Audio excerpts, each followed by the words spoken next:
But let's talk about these top 4 quarterbacks right now. How are you ranking the top 4 quarterbacks, and how will landing spot change that? Yeah, so I want to reiterate something that I do that I started doing a few years ago is whatever team that I think is going to draft a quarterback, I rank their everything: weapon, staff, offensive line, defense, and that's how I rank them. And then once they get drafted, like you said, and once we figure out that they're way smarter than we are when we're trying to predict these things, then I usually take that into account based on landing spot. Now, as far as my top 4, I have Caleb and Drake in the top 2. And this is fantasy too, just so everybody knows, like in terms of fantasy rankings. And then I do have Jayden and JJ kind of the same at 3, depending on landing spot to me. I do think Jayden is unique because he has upside from a rushing standpoint. JJ does too. I think that he's a little underrated there in terms of what he can do. But that's really how like the 4 kind of like rank for me. I think Drake Maye's been going through the ringer a little bit out there on social media and stuff. And I go back to it. He's an elite passer, man, and he can really play in any system. The thing with Drake and Caleb, I think that separates themselves from Jayden and JJ for me, and we just did a deep dive on the Football Guys stuff too, is man, they can play in any system. I think that they're not system dependent. I think Caleb and Drake can play in a West Coast scheme if they needed to. They can play in Waldron's offense if they needed to. They can play in Kingsbury's because they played 90% of their snaps in shotgun. Like when you're looking at what they can do, where Jayden and JJ, whoever drafts those guys, you better have a plan. And they really need that system. I think Jayden would do well in a vertical passing offense, kind of what he played with LSU. Like if he goes to somewhere else where it's not vertical scheme, it's not air raid type area, I'm a little concerned. And in JJ, they got to build an entire roster around him. Like it's going to be something where, hey, this is how he's going to do it. Kind of at Michigan, the same thing. That's kind of how I rank those 4. As far as landing spot, I think Bears and Vikings to me are the best spot for a quarterback. And the Bears kind of come in with probably the best situation a rookie quarterback has seen. I know we've seen the narrative and people roll their eyes, but when you think about the weapons they have, I rate him a 7 on my scale. Staff, Shane Waldron, again, made Geno Smith look serviceable, which to me is something, really beholden. I think he knows how to protect his quarterbacks. Offensive line is incomplete for me right now, but defense, I think we underrate how rookie quarterbacks need that good defense to keep them off the field, to be in positive game scripts, those type of things. I love that spot. Them and the Vikings. The worst spot to me is New England. I'm out. So that was it. That's. I'm glad you led me into that. That's my next question. Like you've got Drake Maye as QB2 and as a kind of a clear QB2. Let's just say we get to draft day. Caleb goes number 1 as we expect. Anybody, Daniels or McCarthy goes number 2, and Drake Maye falls to 3 to the Patriots. Is he still the second quarterback in your Dynasty rookie rankings?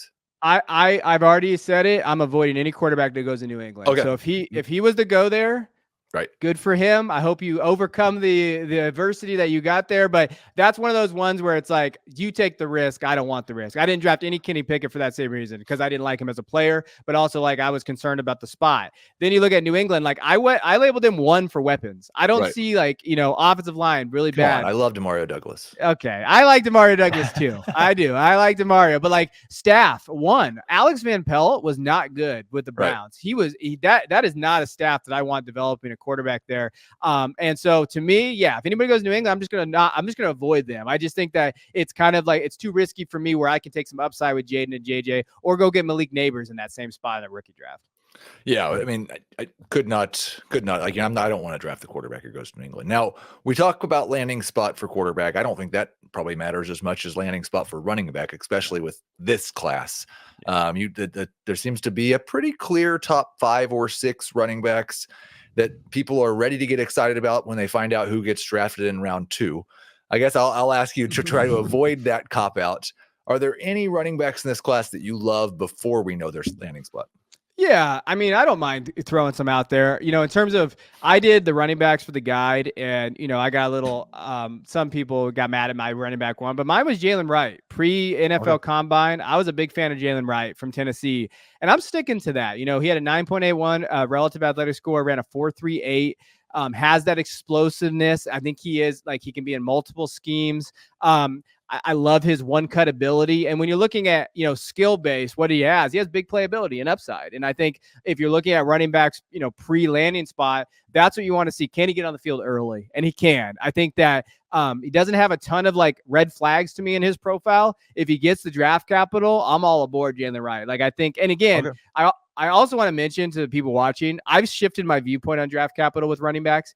If they're fourth or fifth round, I'm still in, because the way that running backs are getting valued in NFL, they can still have a role, right? Like Kyron Williams, these other guys. And to me, it's all about scheme fit. So if Jaylen goes in like the fifth round to a team that can utilize him very well, let's say he goes to the Panthers or something like that, and then another Trey Benson goes to a really crowded running back room, I'm okay drafting Jaylen Wright where he's at, even if he doesn't get the good capital of some other people. Okay. I think that does put you on a bit of an island, because for the most part, when I've talked to people about running backs on this show, it's they'll talk about the guy that I like, and maybe it's Blake Corum, maybe it no matter who it is. But let's see who gets drafted in round 2. Let's see who gets drafted by the Cowboys or who gets drafted by the Chargers, and then I'll go with that guy. Let's talk about the wide receivers. That's much more fun. There's a lot more fun wide receivers to talk about. First off, do you agree that it's Harrison, Nabers, Odunze as the top 3 wide receivers? And would you put Nabers closer to Odunze or to Harrison? I agree. Those are the 3. So, if you're looking at like your tiers, yeah, absolutely. Right. To me, Nabers is closer to Harrison than he is Odunze. Okay. I think, when you're looking at his explosive top end speed, I know he didn't test at the combine, but he has that. I think really what separates, Nabers from Odunze a little bit is I think that he's creative after the catch, and he transitions very well in yards after catch ability. Like Odunze does that. I think, he has that yards after catch ability, but Nabers is explosive. And I think he steps in right away being a wide receiver 1, where I think it takes Odunze a little bit more time. I love the system that he was in there, but Nabers is very close to Marvin Harrison for me. I think landing spot, man, if he goes to a spot where you're really excited about, like if he's the wide receiver 1 for the Chargers, all of a sudden now like our outlook changes completely, right? We're like, oh, okay, Nabers can be that guy. But he's very close to Marvin Harrison Jr. So that most people agree on that top 3. Mm-hmm. Very few people seem to agree on who wide receiver 4 is. And that might be determined by landing spot or draft capital also. But who's your wide receiver 4 right now? So I might get egg on my face on this one, but I've been a long-standing. I play college fantasy football. Right. Xavier Worthy to me is my wide receiver 4. It's kind of like, I guess, a flag plant, even though I hate that term. But fast, right? 4.21. The funniest thing to me was when the combine happened. Remember when he weighed in at like 165, and everybody's like, "Oh, he better run fast." And then he runs fast, and everybody's like, "Oh, that's too fast." I'm like, "Wait a minute, no. Yeah, he ran too fast." That's John Ross. I'm like, "Wait a minute, you can't do both. Like, you can't. Like, what are you moving the goalposts for?" So, like, to me, I think that he has creativity in catch situations, a natural deep threat, right? Like, he's someone that can definitely stretch the field. He fits NFL systems now. He's versatile. He can do anything. And then here's the thing about Xavier.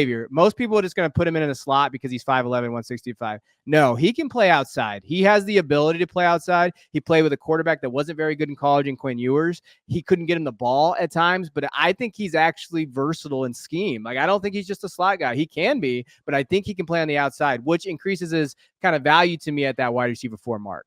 Yeah, I think I have no problem with it at 4. I had Franklin at 4 before the combine, and I'm trying to hold on to that, but it's getting more difficult. There's probably 5 guys who could be wide receiver 4. My joke was that whoever the Chiefs took at 32 was going to be wide receiver 4, but maybe that's not happening now that they got Marquise Brown. Maybe it is. Then we won't feel quite as good about Rashee Rice.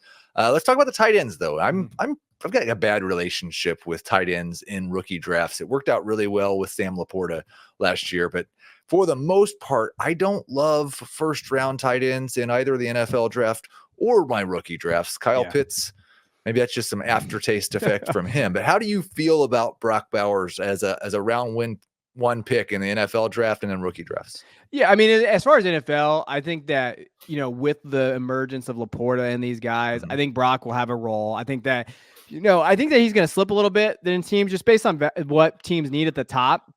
And with the tackles kind of getting pushed down in that offensive line there. But yeah, I think if he went to the Colts, if he went to one of these teams, you're like, wow, hey, he can be that guy. But like anything, like you said about tight ends, give me the guy who's the tight end or wide receiver 2. So Brock Bowers can be the wide receiver 2. He's going to be that target guy. He's going to earn the second most targets. I'm all in on Brock Bowers in that mindset of where he gets drafted. As far as rookie drafts, where I'm comfortable with him right now, I still think it's 106, 107. I won't take Bowers before that. I think that the value is too much for those other guys in that tier base, right? The 4 quarterbacks or 3 quarterbacks, the 2 wide receivers. Odunze is kind of that flip for me. Like, who would you rather have based on your build and your roster build? So that's kind of where his value is for me as a tight end, as a prospect. And I think, someone was talking about it much smarter than I was, but they were talking about how like the emergence of all these young tight ends like Laporta, McBride, Kincaid, all these guys, like maybe they make like the Bowers value shift down a little bit because you don't need them. Maybe you have McBride and these other guys on your roster. And so that's maybe where we're seeing the value flip a little bit, which is good because if you can get Brock Bowers at 107, I think you're excited about that as opposed to having to go at like 104, 103, which he was before the season. Right. Yeah. I think assuming that we get 4 quarterbacks in the first 10 picks, I'm probably 108. Those top 3 wide receivers and the 4 quarterbacks. But again, I'm generally a little bit more skeptical of those tight ends. And I do think it's important to remind people like Sam Laporta was not a first round rookie pick last year. No. Like, so it'd be okay. Do you think any other tight end in this class matters in the next year? Tight ends matter. Come on, I mean, I like Ben Sinnott from Kansas State. I think he's interesting because when you're watching him, I'm a big college guy, so I love watching him. He's versatile, great athlete, and when you're looking at athletes, that's what you're looking at, that tight end position. The question for me with Ben is, will he be a tight end or is he going to be like an H-back, fullback type version? And if that's the case, then I'm kind of out. I think the most intriguing guy to me is Theo Johnson from Penn State. He, measured relative athletic score, almost a 10, perfect 10. Great athlete. People don't know this about him, but he played high school ball in Canada. And, they struggled developing him a little bit. When you watch it, I watched Max. Don't judge me, but I watched Max Prep's tape of him in high school, and like when you're watching those grainy films from Canada, you're like, oh, okay. It's like he was a man amongst boys out there. And in Penn State, they developed tight ends, but they didn't really have that production. That offense really struggled there. I think Theo could be the guy. Like you're looking in that second to third round of your rookie drafts. You're like, oh man, he landed in the Bengals in the 3rd round. Oh, I love this spot for him. I'm all aboard the Theo Johnson train. So I think Theo is the other guy that you really should have on your radar.